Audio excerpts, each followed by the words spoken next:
Nós estamos falando a respeito daquilo que foi decidido no concílio, ou no credo niceno-constantinopolitano, em 381, aonde defendia algumas causas necessárias para a igreja em relação a algumas heresias que estavam surgindo dentro daquele contexto. E o concílio, naquela época, decidiu que a igreja, ela é una, santa, católica e apostólica. O pastor Luiz já esteve aqui pregando sobre a unicidade da igreja. Domingo retrasado, falamos sobre a santidade da igreja e hoje estaremos falando sobre a igreja como apostólica. E para isso, eu convido os irmãos para que abram as suas Bíblias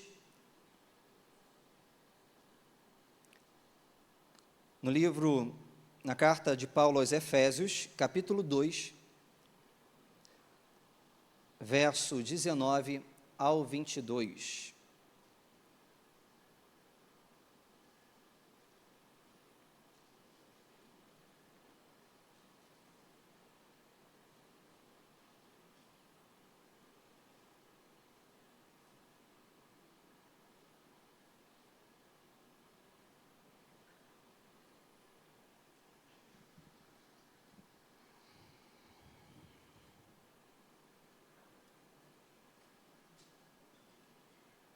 Vamos fazer essa leitura de forma alternada.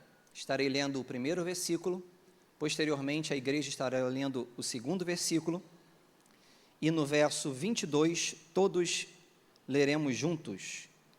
Diz assim a palavra do Senhor: assim, já não sois estrangeiros e peregrinos, mas concidadão dos santos, e sois da família de Deus,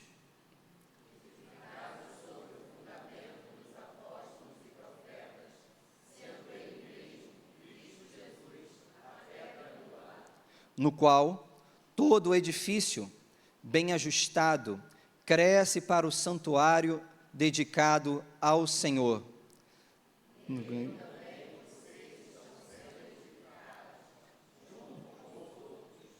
Para serem. Meus irmãos, essa é a palavra do Senhor. Que Deus ilumine os nossos corações nessa noite.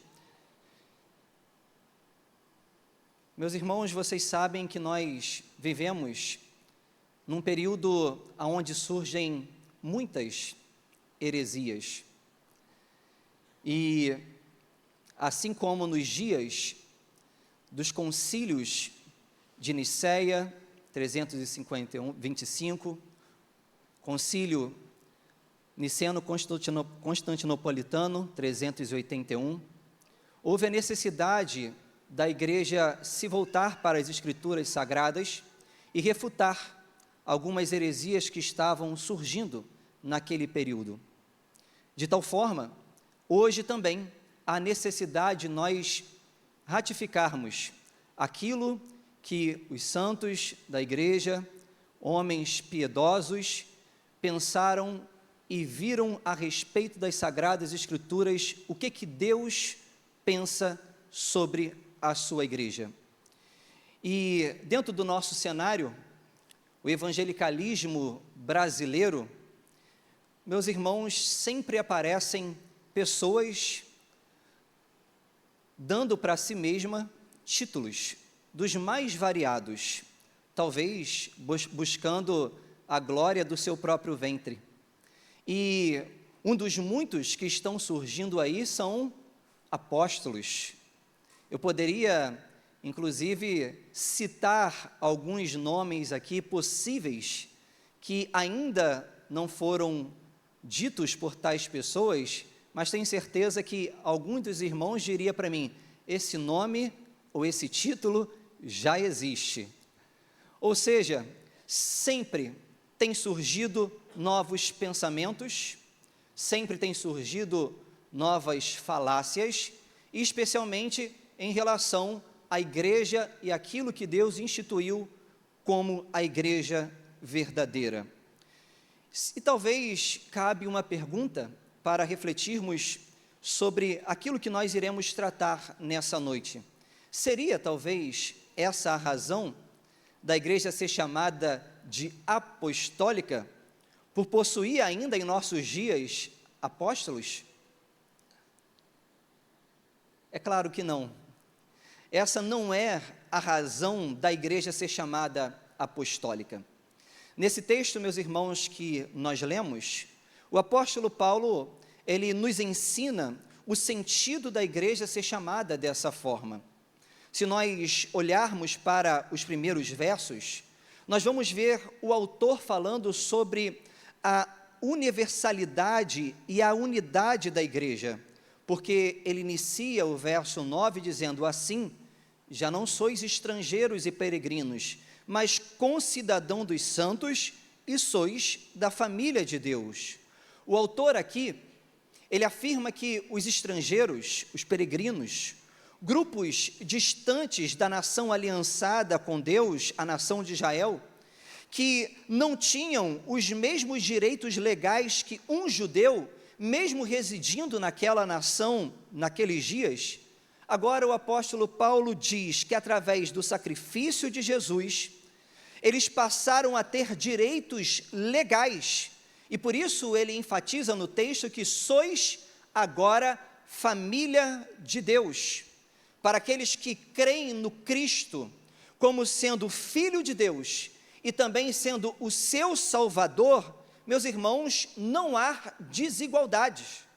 O muro foi destruído e agora todos, sejam judeus, romanos, gregos, brasileiros ou de qualquer outra nação, se creem em Cristo e confessa a Cristo como suficiente e Salvador, eles agora fazem parte da família de Deus. E é isso que o apóstolo Paulo, ele está apresentando nesse texto em que nós lemos, refutando a crise que estava acontecendo dentro daquele contexto entre judeus e gentios. E Paulo ratifica: se nós cremos em Cristo Jesus, agora fazemos parte dessa família e temos todos os direitos conquistados por Cristo Jesus na cruz do Calvário. Aliás, Paulo diz a respeito disso, quando escreve aos Romanos, que nós somos herdeiros de Deus e co-herdeiros com Cristo Jesus. E foi o próprio Jesus que também disse que nós fomos enxertados na videira verdadeira. Mas perceba comigo, meus irmãos, que após o apóstolo Paulo falar sobre a unidade e a universalidade da igreja, ele levanta no texto uma imagem de uma edificação para trabalhar os fundamentos desta igreja. No verso 20, ele vai dizer: edificado sobre o fundamento dos apóstolos e profetas, sendo ele mesmo, Cristo Jesus, a pedra angular. E essa imagem, ela vai nos ajudar a construir o raciocínio do porquê nós dizemos que a igreja, ela é apostólica. Percebam comigo que, à luz do contexto, o apóstolo Paulo está afirmando que a igreja ela é composta de judeus que creem em Cristo, mas também estrangeiros, pessoas que são de outras nacionalidades e que dentro daquele contexto era chamada de gentios.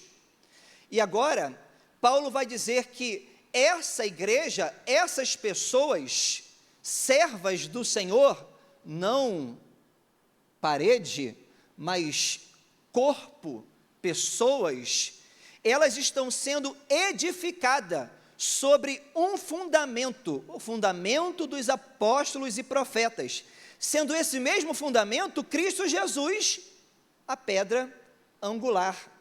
E os irmãos que estão acostumados com obras, sabem que para toda a construção, a gente precisa fazer primeiro a base, o alicerce. Nosso irmão João poderia até nos explicar muito melhor como fazer um alicerce aqui. visto que ele tem mais experiência nessa área, mas é de conhecimento comum que há a necessidade de uma casa ser construída sobre uma base, o edifício ser construída sobre uma base. E aqui é justamente a partir desse olhar que o apóstolo Paulo está construindo essa imagem em que a igreja está sendo edificada.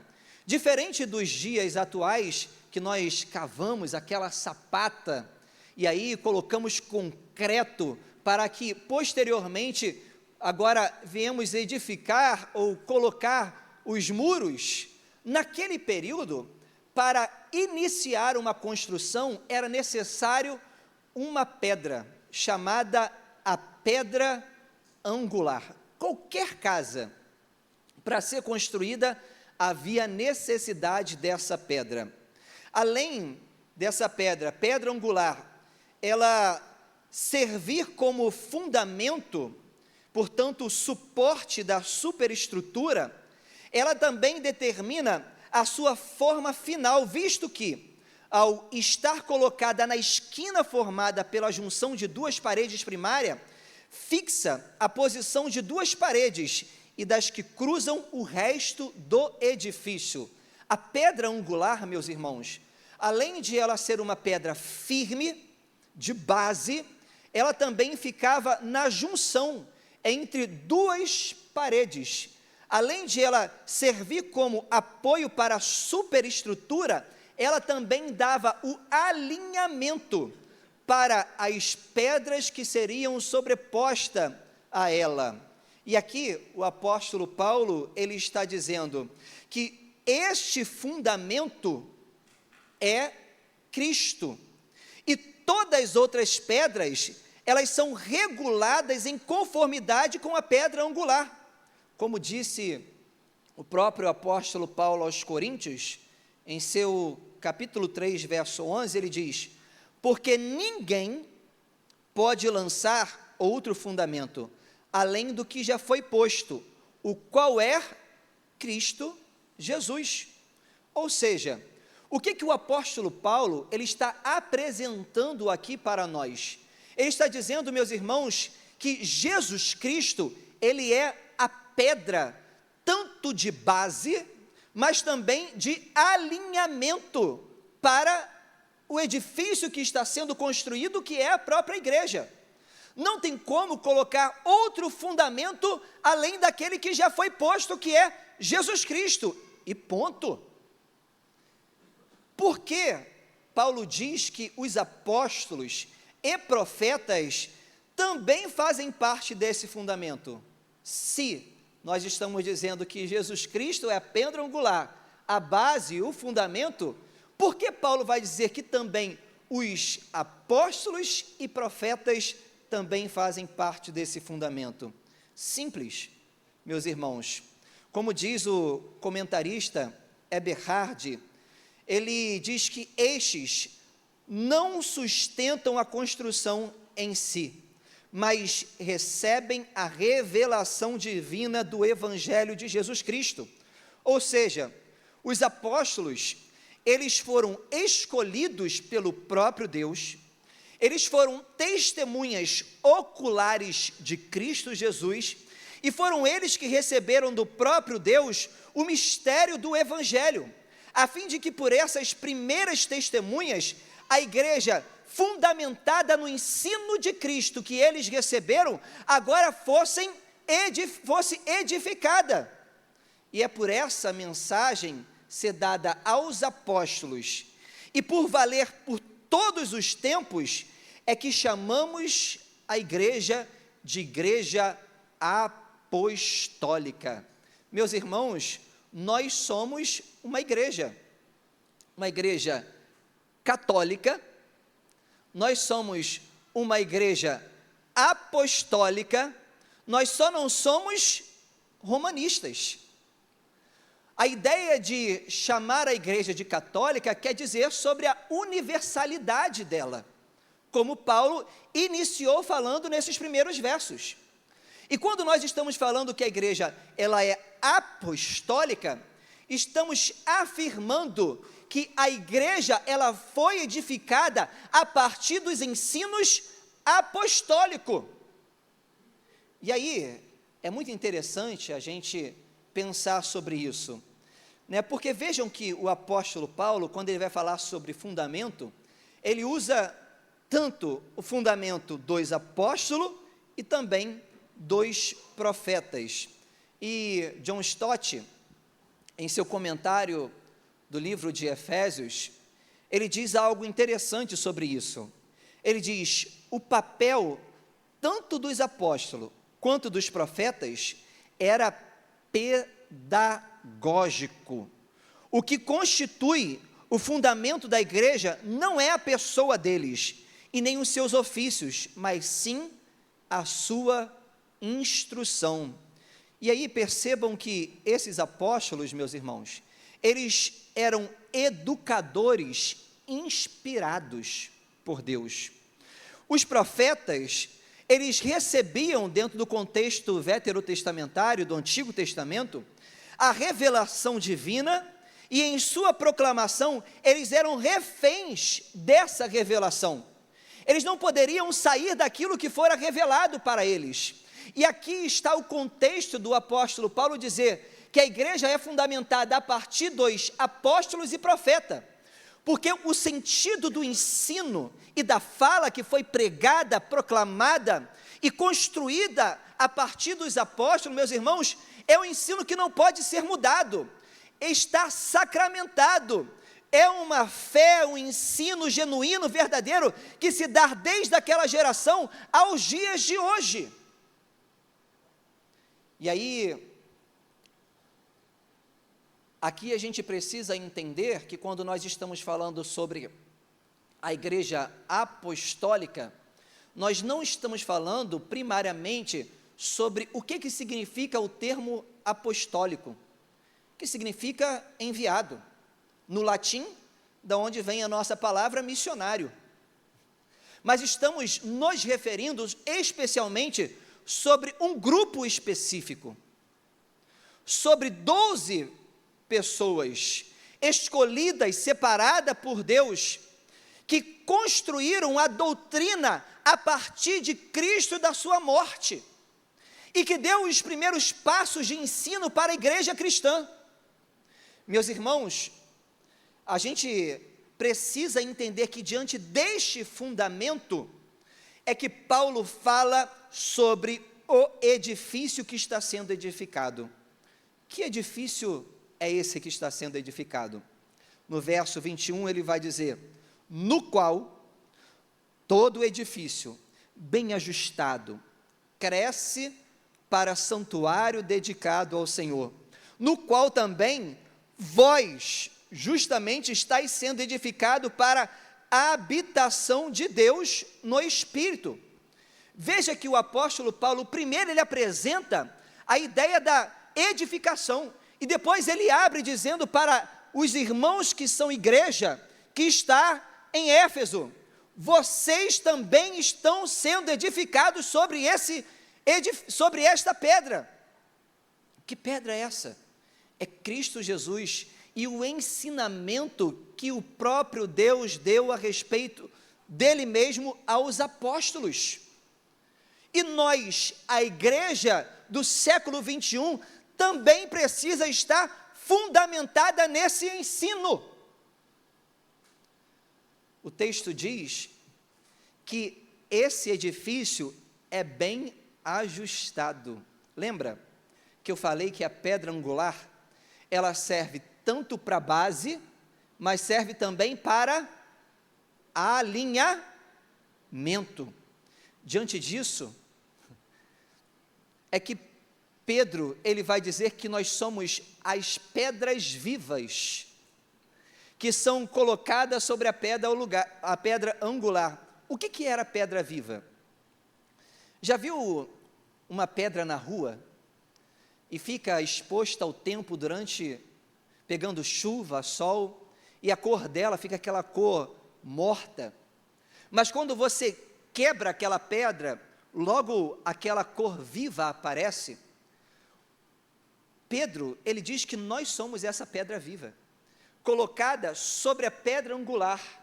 Ou seja, meus irmãos, para que a igreja tenha o mesmo alinhamento que Cristo Jesus, por vezes, aquilo que está passando além do alinhamento da construção precisa ser quebrada, raspada, para estar na mesma linha, no mesmo direcionamento, no mesmo ensino. Vejam, meus irmãos, que através desse fundamento de Cristo e dos ensinamentos do apóstolo, apostólico, que ratifica o Cristo, que a igreja ela cresce para o santuário dedicado ao Senhor. Cristo como a pedra angular, meus irmãos, dá estabilidade e diretriz e também crescimento à igreja. E nós, como igreja, nós fazemos parte desse grande edifício e estamos crescendo para nos tornar um santuário cada dia melhor e dedicado ao nosso Deus. É isso que o apóstolo Paulo nos ensina nesses versos. E meus irmãos, eu gostaria de pensar com vocês sobre o que é a igreja apostólica.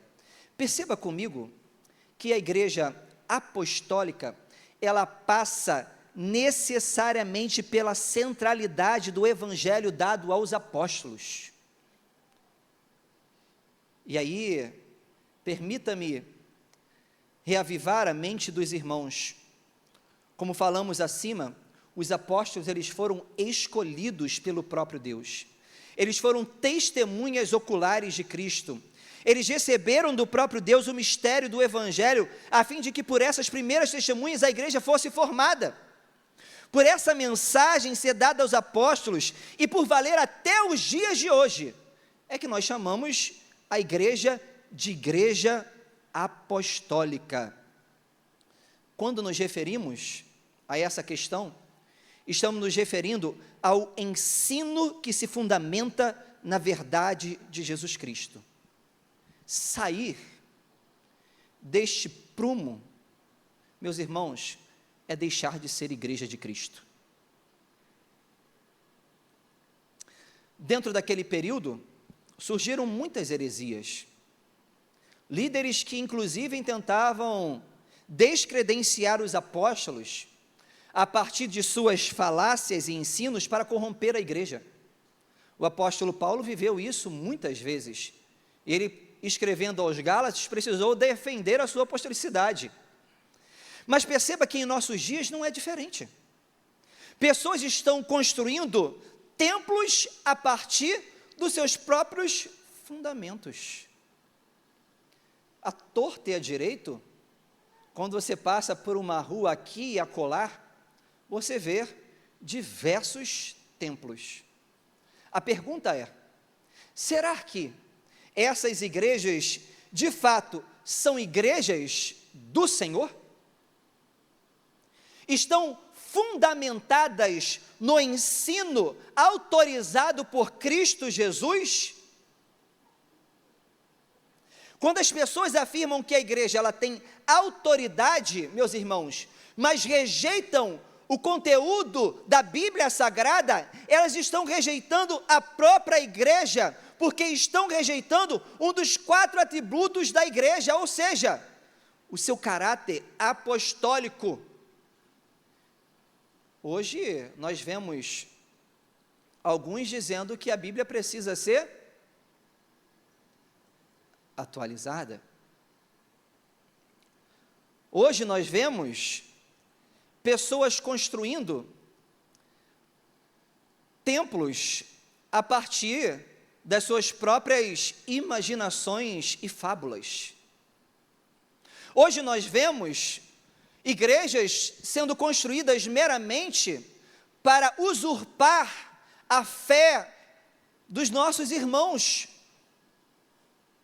Hoje nós vemos igrejas sendo construídas, meus irmãos, apenas para alcançar posições, apenas para servirem como cunho político. Mas o que de fato é a igreja? Como nós dissemos aqui, na semana passada, a igreja, ela é santa, porque nós estamos fundamentados sobre o baluarte da verdade, que é Cristo Jesus, e é o mesmo Cristo que exorta a igreja para viver em santidade como Ele é santo. Da mesma forma, é o próprio Cristo que diz à igreja que está sendo construída a partir do ensinamento que se pauta nele e na verdade dele. Meus irmãos, tem uma história de um pastor que estava retornando para casa, e esse pastor, ainda no avião, ficou sabendo que o lugar onde ele residia e onde estava a sua igreja, que residia na Califórnia, houve um terremoto.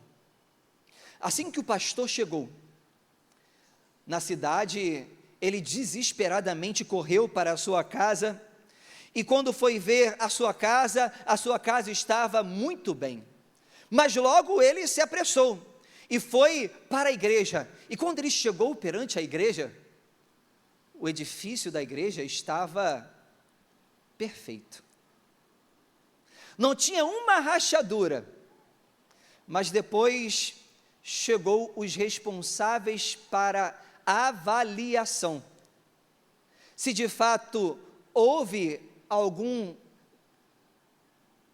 dano à estrutura ou não.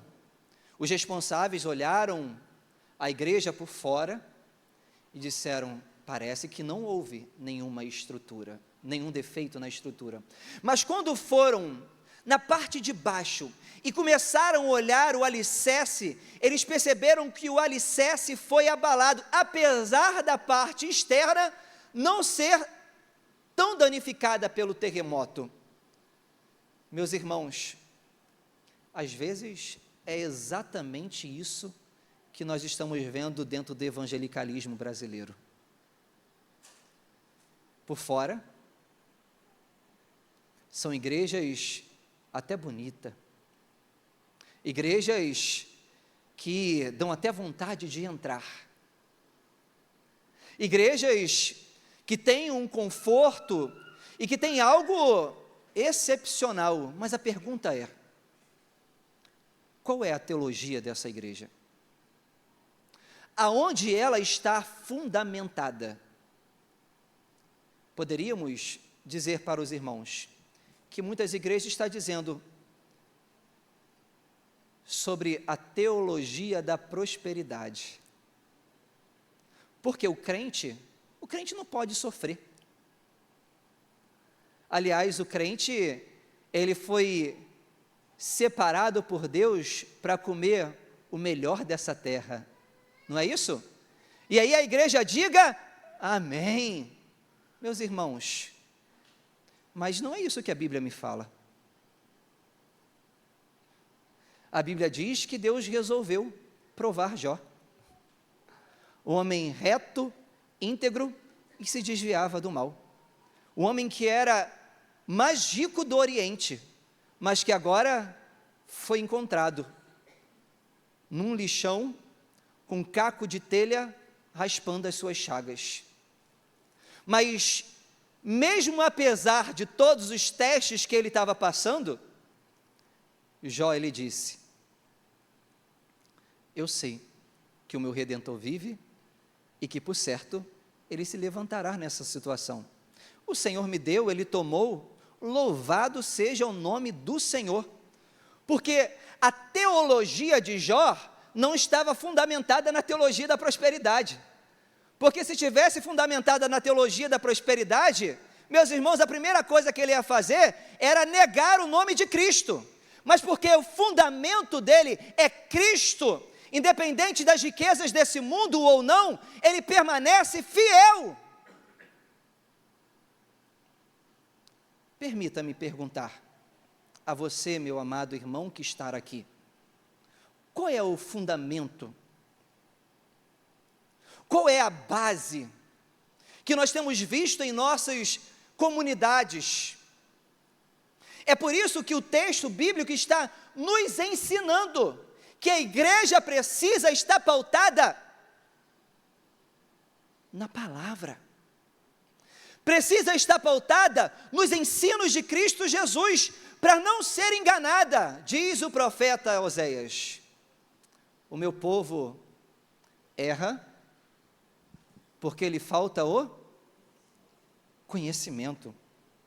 Meus irmãos, veja ainda comigo que a igreja é apostólica porque a partir de Cristo e seus ensinamentos, ela cresce em dedicação ao Senhor. É isso que o verso 21 vai dizer: no qual todo edifício bem ajustado cresce para o santuário dedicado ao Senhor, no qual também vós juntamente estáis sendo edificado para a habitação de Deus no Espírito. Paulo traz aqui essa imagem do edifício, apontando que a igreja, ela está crescendo para dedicação ao Senhor. Dentro desse edifício, nós estamos inseridos, a igreja do Senhor, a igreja que é composta por cristãos de ontem, cristãos de hoje e cristãos que serão futuramente. Nós estamos falando da igreja que é a igreja, lembra que nós falamos aqui? Não, não é santa.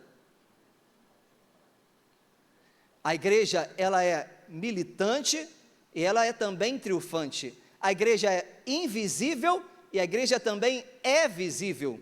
Quando nós falamos da igreja invisível, nós estamos falando somente aqueles que Cristo enxerga e que está escrito não apenas no rol da igreja local, mas está escrito no livro da vida. Porque na igreja local, visível, todos nós vemos, mas a Bíblia diz que dentro da igreja existe joio e trigo, e que nem todos que estão em Israel são israelitas. Ou seja, a igreja invisível, aqueles que são genuinamente filhos de Deus, e que foram selados pelo Espírito Santo, estes sim, meus irmãos, compõem a igreja de ontem, de hoje e de futuramente. E é a respeito dessa igreja que Paulo está falando. Nós estamos sendo edificados. E essa igreja, ela precisa nessa edificação estar alinhada com Cristo Jesus. Eu queria que lêssemos o texto que se encontra em 1 Pedro, no seu capítulo 2, o verso 4 e o verso 5.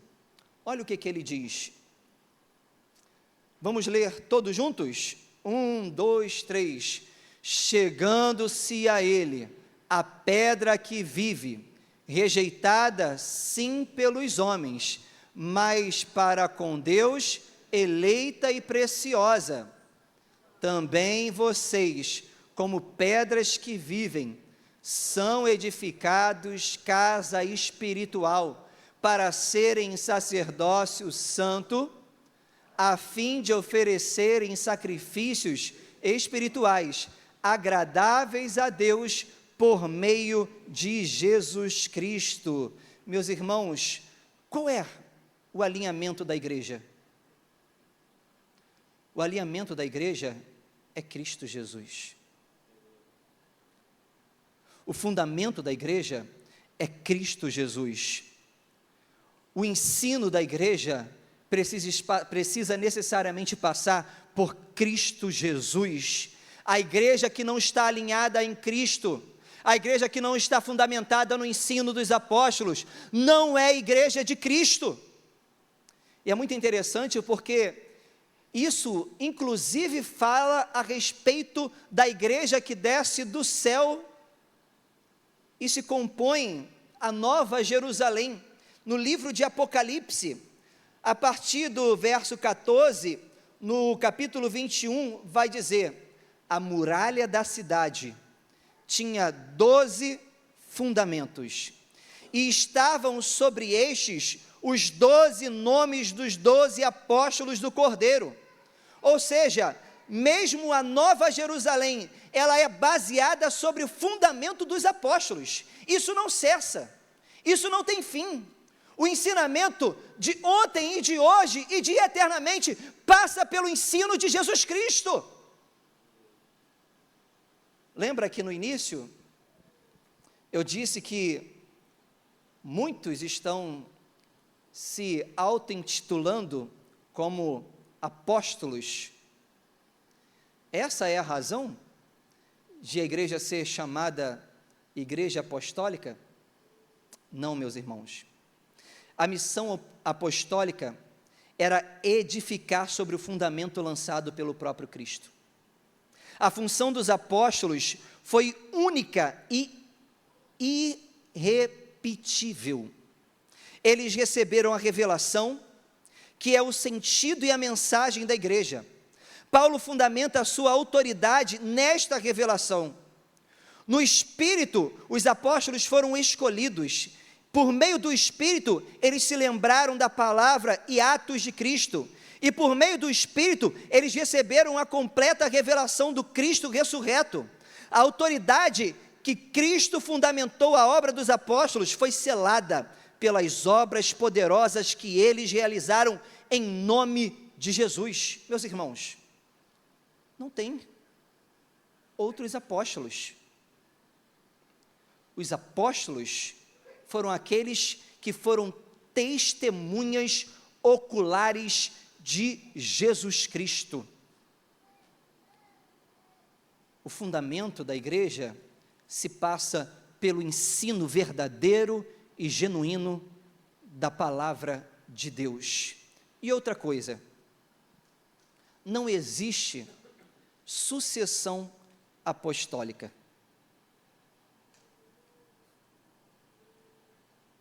De tal forma que nós não somos romanistas. Nós somos igreja católica apostólica, mas não romanista.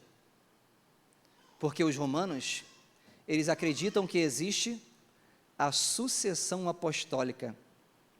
E o Papa hoje é a voz e o próprio Deus aqui na terra, por conta dessa herança apostólica. Meus irmãos, só existe Cristo Jesus, aquele que é o fundamento, a verdade, o verbo encarnado, o baluarte daquilo que nós conhecemos como Escritura Sagrada. Ele é a autoridade primária da igreja. Permita-me dizer para os irmãos, por que trazer uma reflexão num culto de domingo sobre a igreja e dizer que a igreja, ela é una, dizer que a igreja, ela é santa, dizer que a igreja, ela é apostólica. Sabe por quê, meus irmãos? Nós precisamos amar a igreja verdadeira. Nós precisamos valorizar o ensino de Cristo Jesus. Enquanto em muitos lugares existe 50 minutos de pregação para dízimo e oferta, aqui você ouve a palavra do Senhor.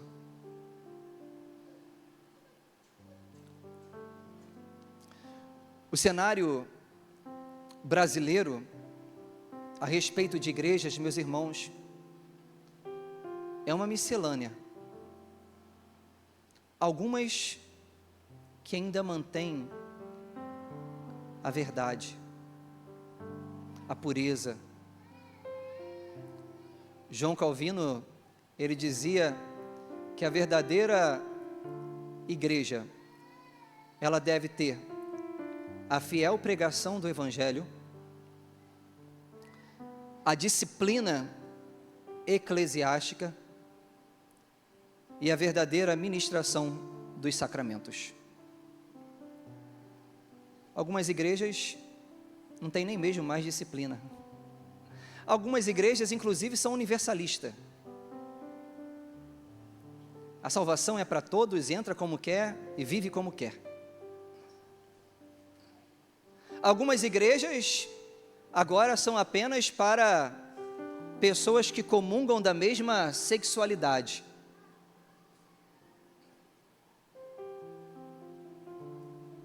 Temos templo para tudo.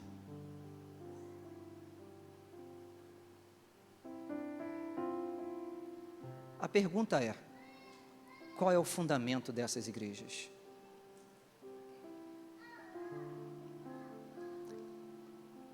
E eu queria, nesse momento, pedir que os irmãos preparassem para colocar para nós o credo apostólico. Vocês lembram do credo apostólico?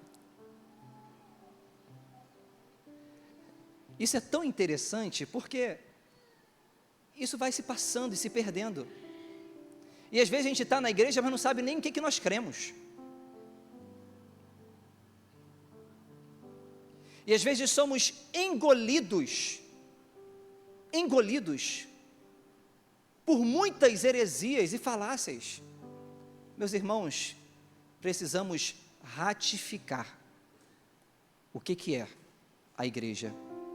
E nós, como igreja, precisamos amar essa instituição sagrada que Deus estabeleceu como agência do seu reino no mundo caído para pregar a verdade e ser incorruptível.